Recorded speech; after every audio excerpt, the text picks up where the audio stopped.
Hey everyone, Jeff here from Films at Home, and today we're going to take a look at the latest entry in the MCU on 4K Blu-ray from Disney.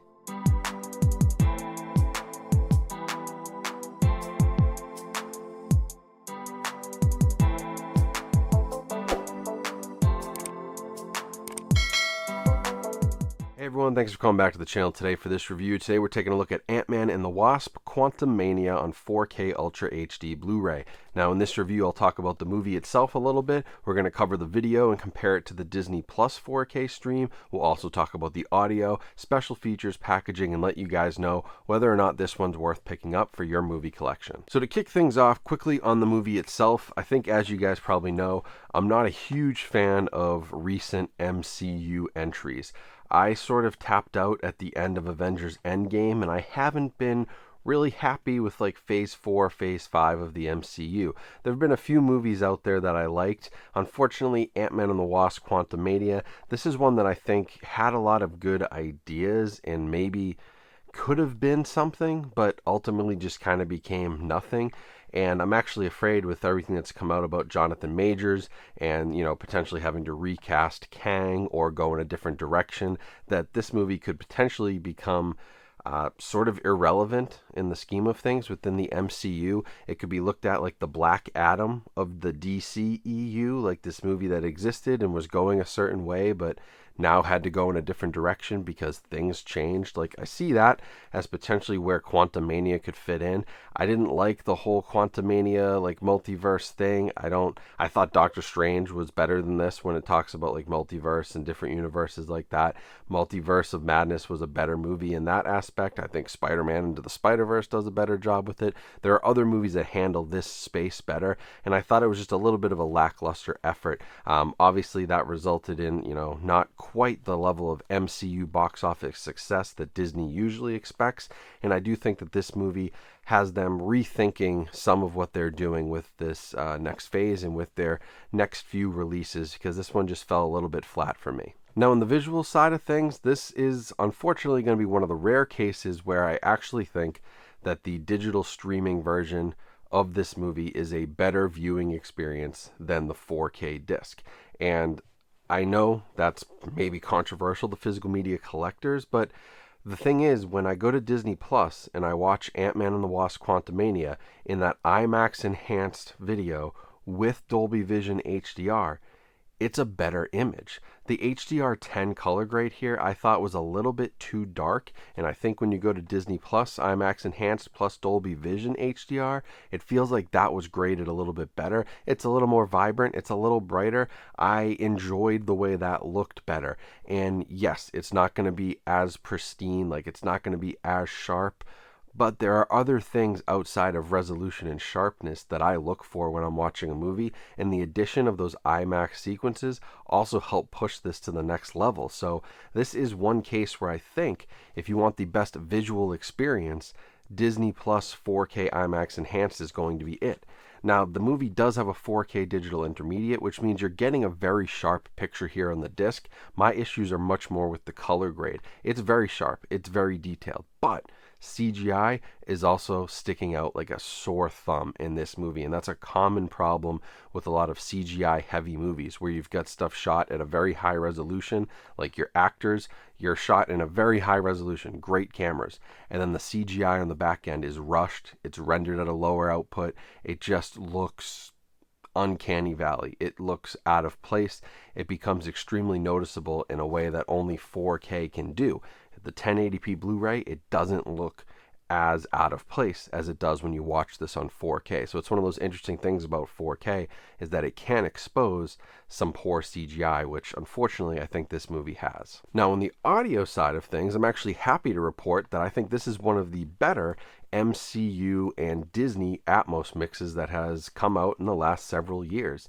As you probably have heard from me and many others, a lot of the Disney movies, especially Marvel movies where we're expecting this bombastic, big Atmos track, have been a little bit lacking. The bass usage and the low ends have been pretty poor, and overall it just feels kind of gimmicky to even call some of that stuff Atmos. It's really a marketing term.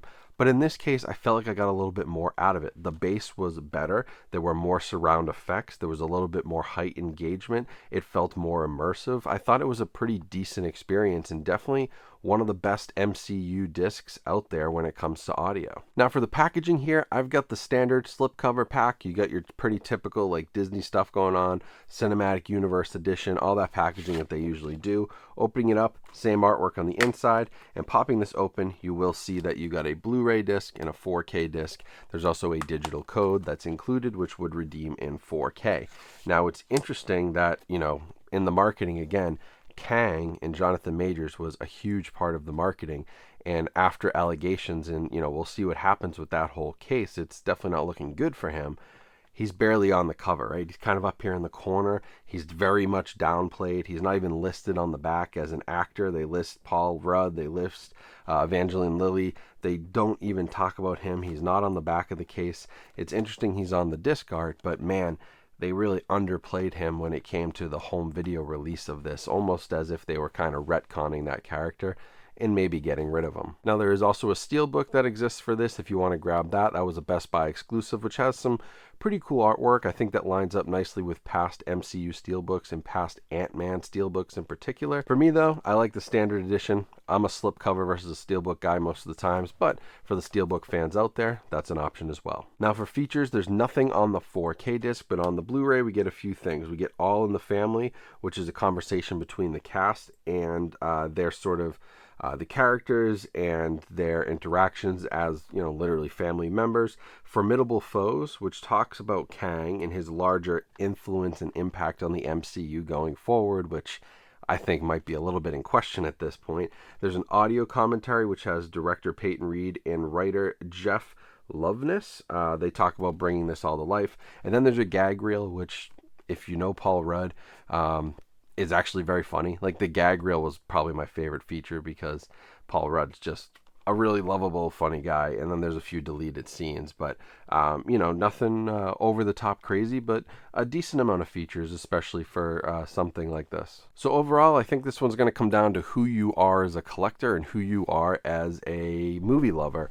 If you want the best visual experience, I think you're getting that on Disney Plus. If you want the best audio, this is on the disc. The Atmos on Disney Plus can't compete with what you get on the disc.